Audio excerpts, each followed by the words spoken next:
title at least.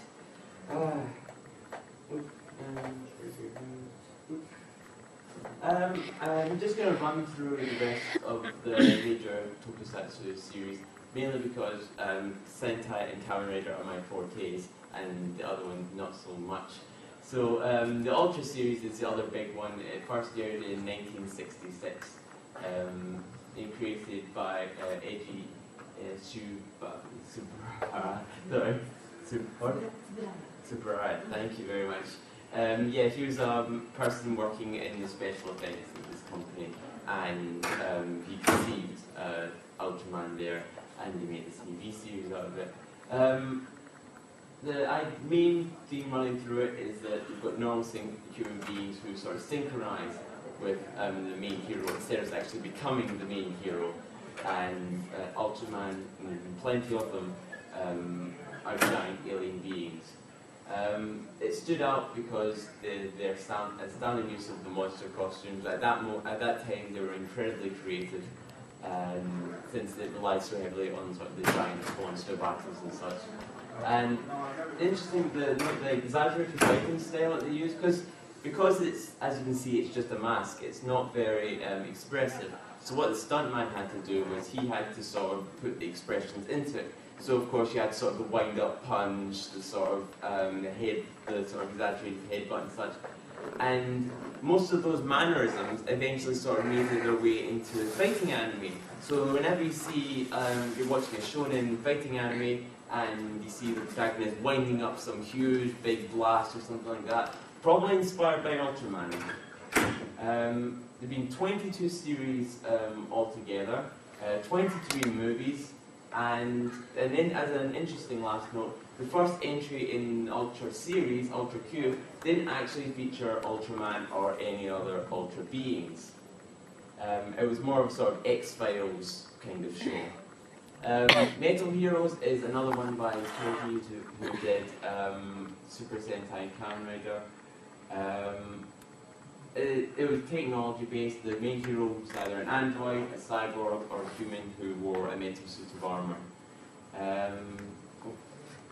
It had been 17 series overall. The series actually defunct just now. They stopped making them in 1996, and now they exclusively make Super Sentai and Kamen Rider. One of the series, they adapted 2 series for VR Troopers, which is why you can see, like one character only appears, the main character, Ryan, only appears by himself in the Japanese footage, and the other 2 appear by themselves because they're from two completely different series, and you can see it in the differences in their design as well. And they also did took B-Fighter and the sequel B-Fighter Capital and made that into Big Bad Beetleborgs, which I'm actually fond of. Other notable series I'm just going to run through. This one is the Chosei Shin series, which stands for Ultra Star God. There were 3 series behind it. This was sort of an attempt to sort of get a piece of the Toku pie as such, because right now Toei's pretty much got a monopoly on it. 3 series. There's Grand Caesar, Justy Riser, and Caesar X. The main idea was you had elemental warriors in tribes, is what they called them, defending Earth in the threats world with extraterrestrial. The trademark transformation call was Sochaku, which meant equip, basically. And very noticeable because immensely surprising when you're considering this was their first attempt at Toku. The mecha battles are extremely high quality, and I'd encourage anyone to check them out just for that. This one, you may have seen me singing it last night, Madan Senkei Ru Kendo, which aired in 2006 with 52 episodes, and the main plot line is you've got warriors powered by magic fighting a small town from demonic threats. It's mostly lighthearted. It's got its serious moments, but it's mostly lighthearted and silly, sort of poking fun at everything. There was an episode that comes to mind, there was a clip show, and at the end they pretty much Deus Ex Machina the whole thing away with, oh, you fell through a time loop, and it's never mentioned again. For instance.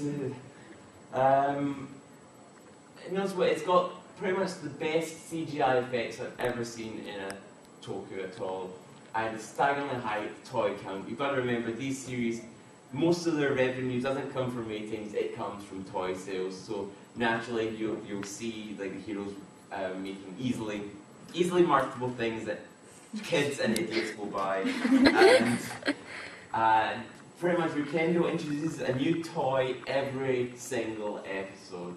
It's unbelievable. Interesting though, it had the best-selling toys of that year, but the lowest ratings. It was on a very early morning. It kept getting shuffled around.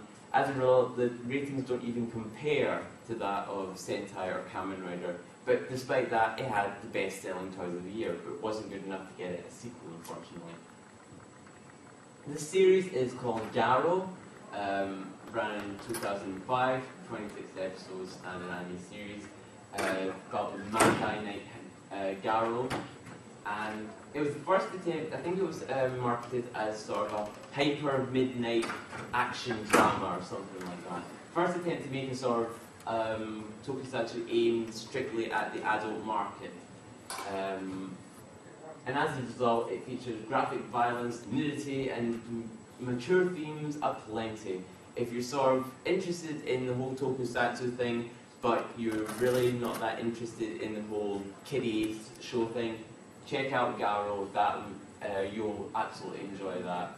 It's got amazing battle choreography, and usually what they do is that the actors can't really fight that much, so they rely on the stunties and the stuntmen in the suits to provide all the action for it. Garo is unique in that the main actors in it engage in a lot of fights, and a lot of extremely good fights as well. So it's a rarity among toku. Cutie Honey the Live is technically a tokusatsu. It was shown on Friday. I tried to get people to come along, it didn't work because they knew what it was like. It's airing right now in Japan. It's a television remake. You might remember they made a movie based on it, and this is the sort of television continuation of it. Well, not continuation, it's just a television version of it. It's stupidly funny, intensely dark. The first episode is like dark drama for the first 4/5, and then she comes out, and it's suddenly boobies and happiness all the way through. And I'm wondering what happens in the middle of this episode, and it continues on like that. It's got multiple personality disorder or something. Fan service is utterly blatant, as if you couldn't tell from her outfit. It's even more blatant in the show. I would have recommended everyone go along to it if it wasn't already shown on Friday. I watched it once just to see exactly what I'm talking about here. That's all the main tokusatsu shows, but of course, how can you watch it if you're interested? First way is you can buy the DVDs from Japan. The advantage of that is that Japan is in region 2, the same as us, so it'll work just fine on your DVD players. Problem is that none of the DVDs will have subtitles in them at all, and they'll have high import costs for you. You can buy Region 0 box sets. You can get them from some websites and off eBay, but these are bootleg DVDs. They do come in very nice box sets, which is nice if you like keeping all your DVDs and such together. But of course, they're bootleg bootleg DVDs that they hurt the industry, and bad to unreadable subtitles. They were originally translated from Japanese into Chinese, and then from Chinese into English. So, if you love grammar, don't watch them. You will absolutely hate the people who made these. Sometimes the names are completely different from the Japanese names because they gave them Chinese names. At one point, I was watching one of them, sadly, and the subtitles became completely disjointed from what was actually being shown, by about 5 seconds. So that made it be almost unwatchable. There's also the last one, and probably the easiest thing for you to do is there's a fan subgroup called TV Nihon. It's pretty much the only main tokusatsu fan subbing group. If it comes out and it's tokusatsu, they are likely to sub it. You can find it at tvnihon.com. They've got BitTorrent stuff, you can get it from there, and their releases are generally very high quality. That's the end of my presentation, and just on 12 o'clock. So if there's any sort of urgent questions that aren't like staggeringly specific and designed to trip me up, please, does anyone have any questions at all? Anyone? I'm glad I've managed to cover all the points then. Thank you very much for coming and staying. Thank you very much.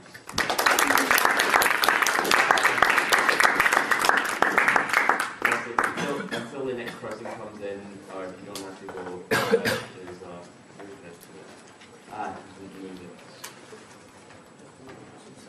yeah. I'll just show this while you're going out.